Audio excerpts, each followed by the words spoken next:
আসসালামু আলাইকুম রাহমাতুল্লাহ।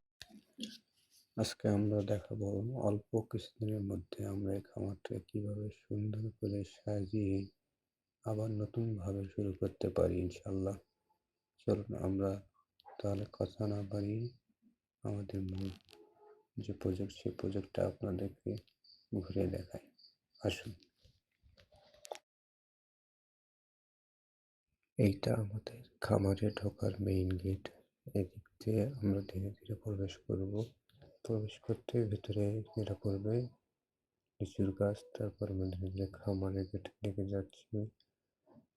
খামারের মুখটি উঠে প্রথমে দেখা যাচ্ছে ফলের আমরা একটা স্তূপ দেখতে পাচ্ছি। আমার কিছুদিন আগে একটা গরু ছিল, যে গরুটা আমি বিক্রি করে দিয়েছি, যার ফলে বাইরের ফলগুলো নষ্ট হবে দেখে ভেতরে এনে রেখে দেওয়া হয়েছে।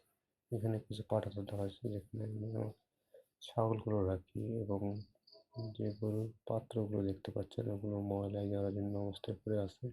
যেহেতু অনেকদিন থেকে এখানে কোনো গরু নেই, এখানে একটা টিন পড়ে আছে।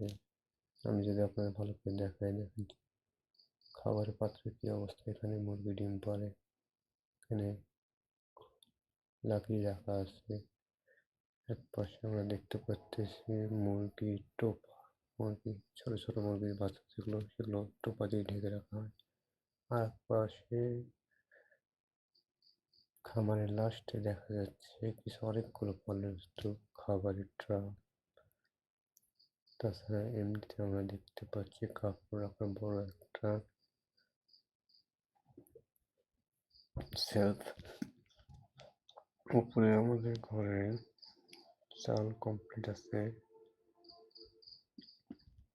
অনেকটা খামারের জায়গা লাগাই সবই আছে আলহামদুলিল্লাহ, শুধু খামারে গরু নেই।